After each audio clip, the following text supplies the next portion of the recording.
투데이 모닝콜입니다. 11명으로 시작된 국민의힘 경선은 이제 4명으로 압축됐습니다. 어제 민주당에 이어서 오늘은 국민의힘 권동욱 대변인에게 윤석열 전 대통령 탄핵으로 위기에 빠진 보수 진영은 현 정국을 어떻게 평가하고 있는지, 또 대선 전략은 어떤지 이야기 들어보겠습니다. 안녕하세요. 안녕하세요. 이제 후보가 4명으로 압축됐잖아요. 당내에서는 어떻게 평가하는지 좀 정리 좀 해주시죠. 일단 당내에서는 지금 약간 흥행이 좀 예고되고 있다 이렇게 보고 있습니다. 좀 흥미진진해졌다. 이게 좀 대체적인 평가고요.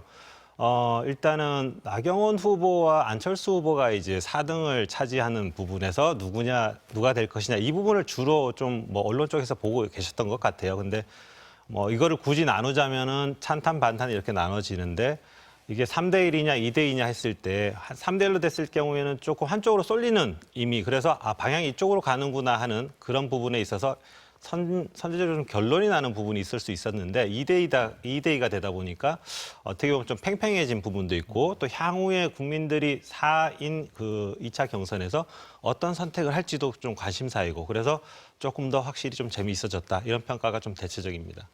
나경원 후보냐 안철수 후보냐 지금 그 부분이 되게 중요했다고 평가를 하셨던 것 같은데 좀 전략적 선택으로 안철수 후보를 선택했다고 보시나요? 아니면은 좀 김문수 후보나 홍준표 후보에게 너무 이렇게 표가 쏠려서 이런 결과가 나왔다고 생각하시나요?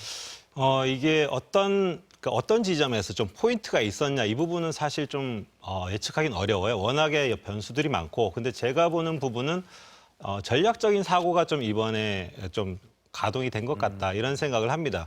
다시 말해서 전략적 사고가 일단은 어떤 후보에 대한 선호가 있는데 그 선호도 있지만 그걸 넘어서서 지금 예를 들면 경선이 보수 진영의 경선이 좀 어떤 방향으로 흘러가야 좀 국민들한테 좀 더 어필을 하고 또 흥미를 좀 가져올 수 있을까 이런 부분에 대한 판단도 좀 가능했을 것 같고 또 어떻게 보면은 이재명 후보와 나중에 붙었을 때 누가 더 경쟁력이 있느냐 이런 부분도 고려 대상이 됐을 수 있을 것 같아요. 그래서 그런 부분들에 대한 판단 요소들이 조금 더 가미된 것 아니냐. 왜냐하면은 기존의 그 여론조사를 보면 어떻게 보면은 전통적인 보수 지지층의 지지를 받는 분들이 좀 약간 높았거든요. 근데 그런 부분들이 지금 약간 비등하게 양쪽으로 2대 2로 균형을 맞췄다라는 부분은 좀 그런 부분들이 가미된 것이 아닌가. 그래서 전략적으로 지금 이번에 100% 여론조사지만 일단 역선택 방지 조항은 있었거든요. 그러니까 일반 국민도 있고 또 지지층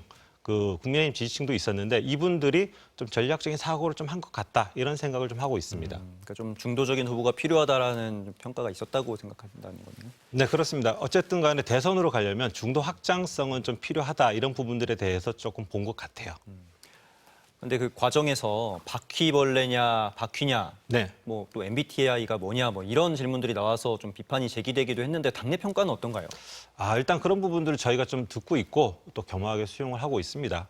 그리고 좀 저희가 이제 말씀드릴 거는 다만 저희가 좀 가라앉은 상태에서 경선을 시작했어요. 그래서 또 8인이다 보니까 좀 너무 분산되는 부분도 있고 해서 좀 초반에 흥행적인 부분들을 좀 고려를 했고 또 청년분들의 또 의견도 많이 담아서 좀 마음껏 좀 즐기는 공간으로 좀 일단 시작을 해봤는데 이게 또 예능 프로도 그렇지 않습니까? 개그 욕심이 너무 과하면 또 개그가 좀 안 웃기는 부분이 있는데 그런 좀 차원의 해프닝이었다고 좀 보여지고요.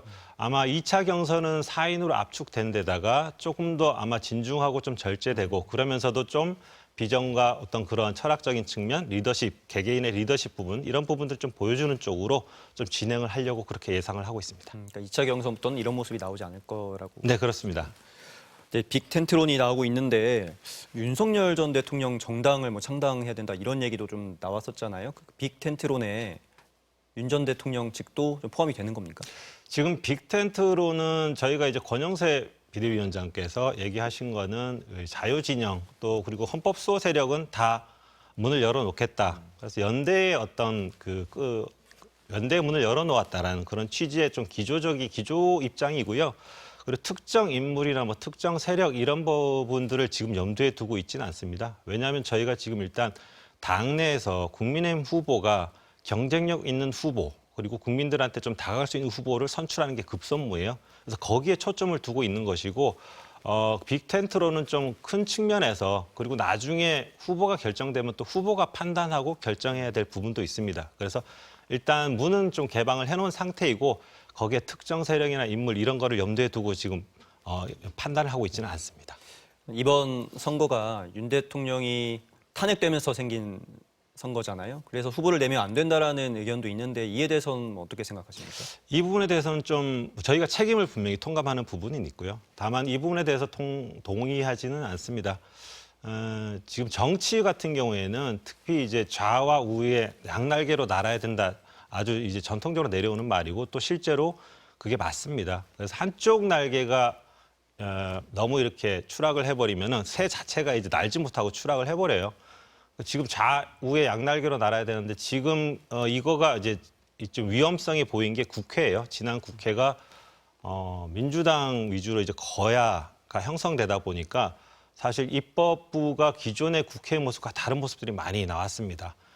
일단은 뭐 입법권도 굉장히 좀 남용이 됐고 가볍게 진행이 많이 됐고 또 탄핵으로 인해 가지고 국무위원들이 이 업무가 정지되면서 국정마비도 온 부분이 있고 이런 부분들이 이제 한쪽으로 너무 치우치다 보니까 국회가 정상적으로 활동이나 가동을 못했어요. 이게 이제 지금 단면적인 거죠. 근데 만약에 다음 선거에서도 지금 대선인데 대선이 이 입법부가 민주당의 지금 우위로 해서 이런 지경까지 갔는데 만약에 행정부까지 그렇게 된다. 그래서 후보를 아예 안 낸다. 견제 세력이 없어진다. 이런 부분들은 조금 문제가 있다고 보고 그래서 지금 그런 부분들에 있어서는 만약에 이걸 아예 선거를 안 나가게 된다. 그러면 이거는 또 이런 거를 방치하는 결과가 되기 때문에 오히려 책임에서 자유로울 수 없다. 이렇게 생각을 하고 있습니다. 박근혜 정권 시기에도 청와대에 계셨었잖아요. 네. 지금하고 그때하고 비교하면 어떤 것 같습니까? 그 당시에는 조금 약간 보수 진영이 좀 패닉에 많이 빠져 있었고 좀 무기력했던 것 같아요. 그런데 지금과 좀 다른 점은 지금은 그런 상태라기보다는 좀 정신 차리고 가야 되겠다라는 생각이 강한 것 같아요. 그러니까 책임질 부분은 책임져야 되고 또 당연히 비판받아야 될 부분은 비판받아야 된다. 다만 지금까지 봤을 때 예를 들면 이것을 그대로 방치했을 경우에는 어떤 결과가 나오느냐 이 부분에 대한 건 약간 학습 효과가 있습니다.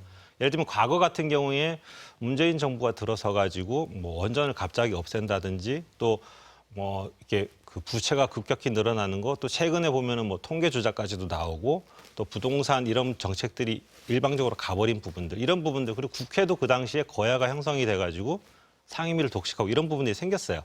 그런데 그러다 보니까 원래는 10년, 심지어는 20년 간다던 정권이 이제 5년 만에 교체가 됐는데 사실 그런 부분들이 좋지 않다는 거죠. 근데 그런 부분들을 한번 겪었다 보니까 또 그렇게 만약에 이번에 이렇게 무기력하게 가면은 보수 진영이 거기에 대한 책임에서 자유로울 수 없다. 오히려 국가가 더 혼란스러울 수 있다. 이런 부분들이 조금 약간 각성이 된 것 같아요. 그래서 그런 부분들이 이번에 좀 반영이 됐다. 그렇게 보고 있습니다. 왜 보수 진영에서 배출한 대통령이 2번 연속 탄핵됐다고 보십니까? 저희가 보수 진영에서 좀 2번이나 탄핵된 건 굉장히 뼈아픈 부분이에요. 근데 제가 봤을 때는 이게 딱 진영의 문제로는 보이지는 않아요. 하나는 기본적으로 대통령실 또 청와대 예전에 청와대였죠. 그쪽으로 가면은 이제 약간 그 세계 안에 갇히는 경향이 좀 있습니다. 제가 한 예를 들면은 예전에 노무현 대통령 당시에 노무현 대통령 정권 말기에 청와대 분들하고 저녁 자리를 했어요. 근데 거기서 나온 얘기가 우리는 정말로 제대로 열심히 하는데 밖에서 국민들이 몰라줘. 그랬거든요. 근데 5년 뒤에 이명박 정부가 들어선 후에 이제 이명박 정부 말기 때 또 그 정부에 있는 청와대 분들과 얘기를 하는데 똑같은 얘기를 하는 거예요.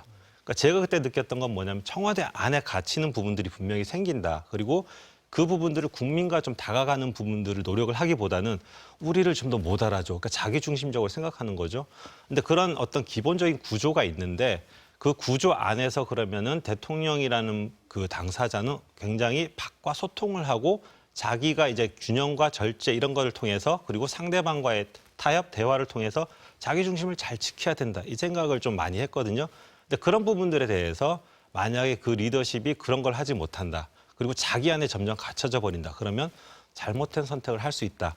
이런 부분들로 저는 보고 있어요. 그래서 굉장히 좀 리더십 부분에서 개개인의 어떤 퍼스널리티 부분이 작동을 많이 한다. 이렇게 좀 생각을 하고 있습니다. 오늘은 여기까지 듣겠습니다. 고맙습니다. 네, 감사합니다.